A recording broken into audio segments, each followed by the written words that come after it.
Good afternoon. So glad to finally have my recording equipment working again. And what great time, and I have some things I want to share with you all.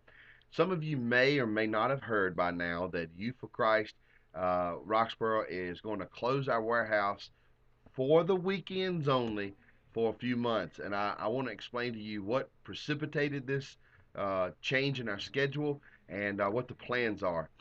Um, it's been rumored that we've had a lot of trouble here with young people, and frankly, we haven't had as much trouble as people say.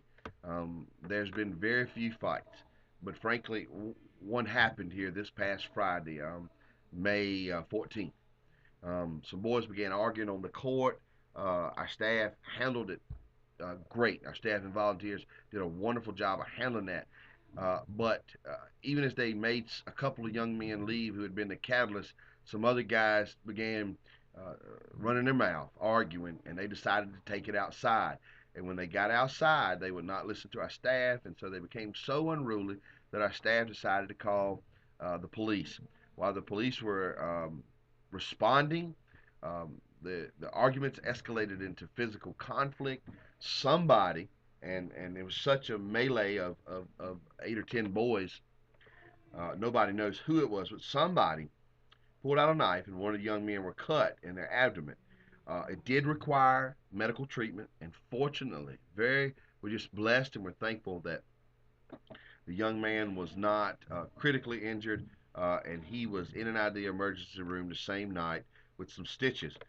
We hate that. We hate it. We did not open this place to be a place where anybody needed to fear anything. We did not open this place to be a place that was unsafe. We opened this place to be a gospel light, a center for sharing the word of God and the love of God, of engaging young people, and it's still worth it. It's still worth it.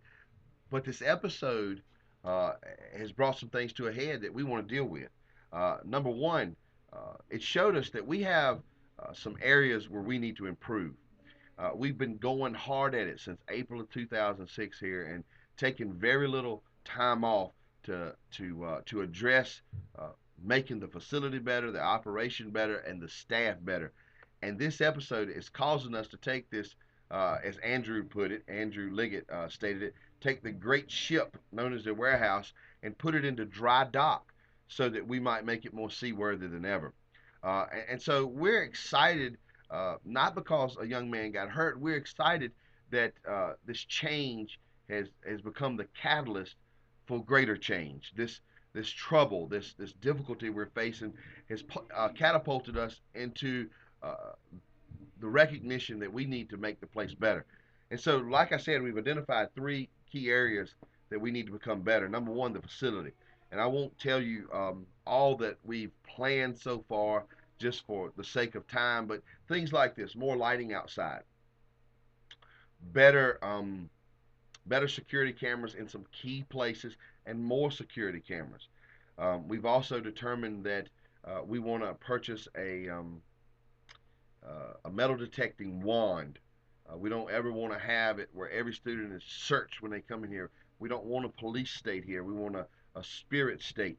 So we're going to purchase a wand and do random checks and try to drive out from their spirits and their attitudes this idea that they need to or can bring a weapon into this place, even a pocket knife. I grew up toting them, but no more. I mean, we're just not going to have them here, any shape, form, or fashion. Um, and there's several other facility changes that we're realizing are going to be really, really important. As we develop our full plan, I'll be glad to share it with all of you. The second area we need to improve is our operational structure. Um, and what do I mean by that? Really, it's a lot of things that we're looking at, a lot of things we want to carefully consider and then fully implement. But things like this: more structured activity time inside the drop in hours, more volunteers. One of our downfalls often is that we're running around just maintaining the place rather than having enough people here to actually do the kind of ministry that would prevent restlessness and foolishness. And so we got to make a commitment to operate the place differently and to have more people in the arena of operation every weekend. And then thirdly, we've realized that we need some personnel upgrades. And what do I mean by that? All of us need to have more training. All of us, the paid staff and the volunteer staff. And so we're making a commitment to over these months that we're closed on the weekends to make ourselves better, our facility better, and the way we operate better. So with all that in mind, as I said earlier, this has become the catalyst for changes needed to come. Uh, if we keep this analogy of a ship, the ship's just been out on the ocean. I mean, it's just been out, and it hasn't been to port long enough to be really worked on since it started the voyage. And so we're going to bring it into dock. Someone told me a story one time about the chairman of the board of directors at the Roxborough Christian Academy. Uh, the school caught on fire the Friday after Thanksgiving in 1979, and the chairman of the board got there about as quick as the fire department did, and and so he was there watching them fight the fire, and just a little bit after that, one of the other administrators showed up, and they noticed that the chairman of the board was measuring something, and they said, "What are you doing?" And he said, "It's a great time to build on." I mean, what vision? Even as the building smoked, even as it burned, even as the firefighters were still, excuse me, in the fray, he's thinking about what it could be. And so that's our attitude here this week. Rather than being down about what's going on, rather than being beat up or worried, we're making measurements. We're planning on making it better than ever. And it's really going to have to be a total team effort. It's not a time to get down. It's not a time to get worried. It's not a time to give up. It is time to commit to making this better than ever. God first gave me the vision for a youth center in September of 1999 because I realized then I hadn't been a Christian very long, but I realized then that the doors are flung open on churches all the time. Every Sunday, every student's welcome in churches. And you know that they're welcome at yours, and they were welcome at mine. But where were they? Where were they? And so we just realized way back then that it was me and a group of friends. We need to get serious. We need to find some neutral ground.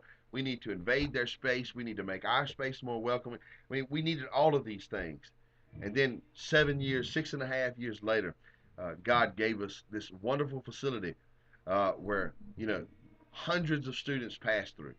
You guys wouldn't believe this, but since April 2006, counting special events, there has been nearly 5,900. That's right, 5,900 different students have walked through these doors.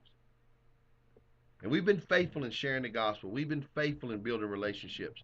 And even this summer, we're not shut down completely. Oh my goodness. I've attached in the email that I'm sending you guys a list of our summer activities. And even since I wrote that list, I had another volunteer said, I want to lead a volleyball camp. I mean, we're not closing down. That list will show you we got lots going on this summer. And that's just a list of the activities that still have open spaces. It doesn't even include the things that are already filled up. So we're not quitting for the summer. We're not laying down. We're not rolling over. And we don't want you guys to do it either. Ask us how you can stay involved. You'll notice in the email that I'm sending that I left some training dates. Put them on your calendar right now. Commit. Commit to keeping your service here going by coming to those volunteer meetings. We need everybody to become better trained. Guys, this is only the beginning. Uh, this is only the beginning.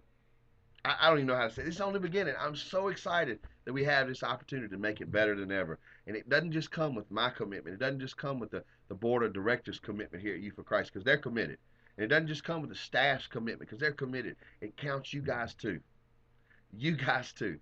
So get ready and let's go. You got questions, shoot them at me. If you got ideas, throw them at me. I want to hear them and I want us to get moving. So guys, I look forward to what these months mean. Okay? Talk to me. Let's get this thing worked out so that we can be better than ever. Thanks for listening.